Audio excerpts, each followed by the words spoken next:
आइए आज एक सफर पर चलते हैं। एक ऐसी दुनिया की खोज में जो हम सबके भीतर है। एक ऐसा ब्रह्मांड जो इतना छोटा है कि दिखाई नहीं देता, लेकिन यही हमारे जीवन की नींव है। जी हाँ, हम सीधे कोशिका के अंदर एक रोमांचक सफर पर निकल रहे हैं। स्क्रीन पर ये जो नंबर दिख रहा है 37 खरब, ये कोई मामूली आंकड़ा नहीं है। अंदाजा है कि एक औसत इंसान के शरीर में लगभग इतनी ही कोशिकाएं होती हैं।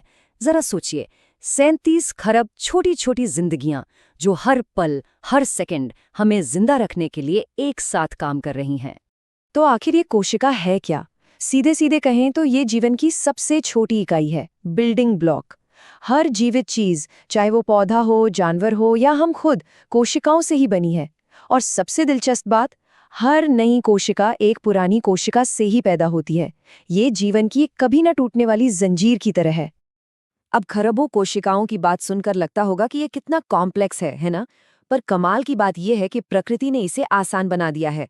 जीवन के ये सारे खरबों ब्लॉक्स असल में सिर्फ 2 मेन डिजाइन पर टिके हुए हैं। और ये रहे वो 2 डिजाइन। बाईं तरफ है सरल प्रोकैरियोटिक कोशिका और दाईं तरफ है जटिल यूकैरियोटिक कोशिका। फर्क तो देखते ही बनता है, नहीं? एक तरफ समझ लीजिए एक छोटी सी झोपड़ी है और दूसरी तरफ एक पूरा व्यवस्थित शहर। चलिए इस टेबल से इसे और समझते हैं। सबसे बड़ा फर्क जो है वो है केंद्रक का। यूकैरियोटिक कोशिकाओं में एक मजबूत केंद्रक होता है, एक सेफ की तरह, जहां उनका डीएनए सुरक्षित रहता है। जबकि प्रोकैरियोटिक में डीएनए बस ऐसे ही तैरता रहता है। इसके अलावा यूकैरियोटिक कोशिकाओं में माइटोकॉन्ड्रिया जैसे कई खास अंगक होते हैं जो छोटे छोटे ऑर्गन की तरह काम करते हैं। जानवर, पौधे और हम इंसान, हम सब यूकैरियोटिक कोशिकाओं से बने हैं। तो आज हमारा फोकस इन्हीं पर रहेगा। तो चलिए अब इस हलचल भरे शहर यानी हमारी यूकैरियोटिक कोशिका के अंदर चलते हैं और देखते हैं कि वहाँ क्या क्या हो रहा है, जहाँ हर हिस्से का एक जरूरी काम है। ये है हमारे उस सेल्यूलर शहर का एक नक्शा। कुछ बड़ी बड़ी जगहें साफ दिख रही हैं, बीच में केंद्रक जो सिटी हॉल जैसा है, और चारों तरफ कोशिका झिल्ली जो शहर की बाउंड्री है, और बाकी सब कुछ साइटोप्लाज्म नाम की एक जेली जैसी चीज में तैर रहा है। तो कोशिका झिल्ली एक सिक्योरिटी गार्ड की तरह है। साइटोप्लाज्म वो मैदान है जहां सारा एक्शन होता है, और केंद्रक वो तो बॉस है। लेकिन एक बहुत बड़ा सवाल अभी भी बाकी है। इस जबरदस्त शहर को चलाने के लिए ये सारी एनर्जी ये आती कहाँ से है? और इसी सवाल का जवाब है माइटोकॉन्ड्रिया। इन्हें कोशिका का पावर हाउस कहते हैं, और ये नाम बिल्कुल सही है, क्योंकि हमारे सेल्यूलर शहर को चलाने के लिए सारी की सारी ऊर्जा यही पैदा करते हैं। अच्छा, जब भी हम माइटोकॉन्ड्रिया के बारे में सोचते हैं ना, तो दिमाग में अक्सर यही किताबी किडनी बीन जैसी तस्वीर आती है, एक साफ सुथरी शांत सी इमेज। लेकिन ये पूरी सच्चाई नहीं है। असल में ये जो शांत सी तस्वीर है ना, ये एक तरह का मिथक है। सच्चाई इससे कहीं ज्यादा डायनामिक और रोमांचक है। तो एक अकेली बीन के बारे में भूल जाइए। इसकी जगह सोचिए एक विशाल, हमेशा चलते रहने वाले सबवे सिस्टम के बारे में।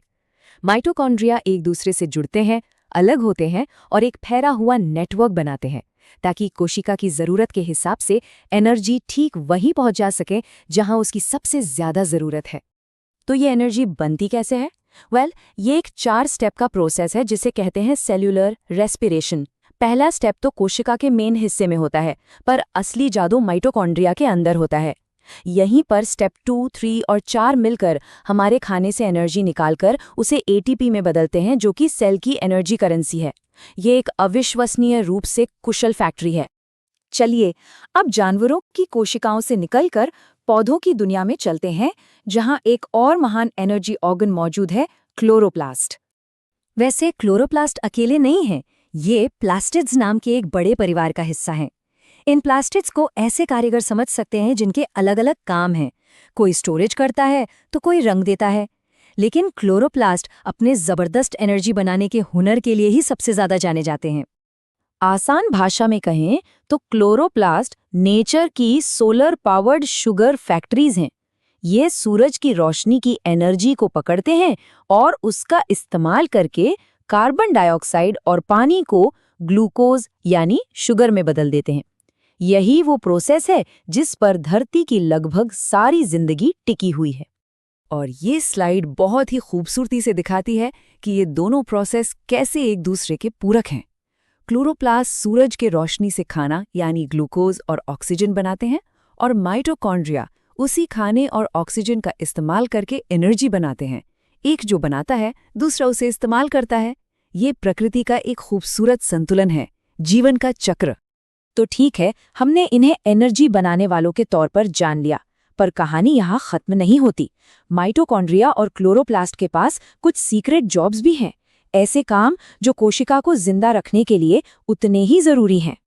जैसे माइटोकॉन्ड्रिया को ही ले लीजिए, ये सिर्फ पावर प्लांट्स नहीं हैं, ये कैल्शियम स्टोर करते हैं, शरीर को गर्म रखने के लिए हीट पैदा करते हैं, और तो और ये भी तय करने में मदद करते हैं कि एक कोशिका को कब मरना है, एक प्रोसेस जिसे एपोप्टोसिस कहते हैं। ये कोशिका का एक तरह का आत्म बलिदान है, जो हमारे विकास और सेहत के लिए बहुत जरूरी है। और क्लोरोप्लास्ट, अरे ये तो सिर्फ शुगर फैक्ट्री नहीं, बल्कि एक पूरा मैन्युफैक्चरिंग हब है। ये प्रोटीन बनाने के लिए अमीनो एसिड बनाते हैं, डीएनए बनाने के लिए ज़रूरी चीज़ें तैयार करते हैं, और यहाँ तक कि पौधे के इम्यून सिस्टम के लिए केमिकल हथियार भी बनाते हैं। तो यहाँ एक बहुत ज़रूरी बात समझने वाली है, पौधों की कोशिकाओं को दोनों की ज़रूरत पड़ती है। क्लोरोप्लास्ट सोलर एनर्जी को ईंधन यानी शुगर में बदलते हैं, लेकिन कोशिका के बाकी हिस्सों को चलाने के लिए उस ईंधन को यूनिवर्सल एनर्जी करेंसी यानी एटीपी में बदलने के लिए माइटोकॉन्ड्रिया की ज़रूरत फिर भी पड़ती है। और ये सब हमें एक ज़बरदस्त कहानी तक ले आता है कि ये ताकतवर अंगक हमेशा से सेल का हिस्सा थे ही नहीं। अरबों साल पहले माइटोकॉन्ड्रिया और क्लोरोप्लास्ट आज़ाद घूमने वाले बैक्टीरिया थे। फिर एक दिन एक बड़ी कोशिका ने उन्हें निगल लिया, लेकिन उन्हें पचाने के बजाय एक अद्भुत साझेदारी शुरू हुई, और इसी साझेदारी ने आज की इस जटिल जिंदगी की नींव रखी। तो आखिर में एक सवाल, अगर हमारे वजूद की बुनियाद ही एक प्राचीन साझेदारी पर टिकी है, जहां एक कोशिका ने दूसरी को निगला लेकिन खत्म करने के बजाय साथ मिलकर कुछ नया, कुछ बेहतर बनाया, तो ये जिंदगी की फितरत के बारे में हमें क्या सिखाता है? शायद ये इस बात का सबसे बड़ा सबूत है कि सहयोग से जो जटिल और खूबसूरत चीजें बनती हैं, वो शायद टकराव से कभी नहीं बन सकती। इस पर सोचिएगा जरूर।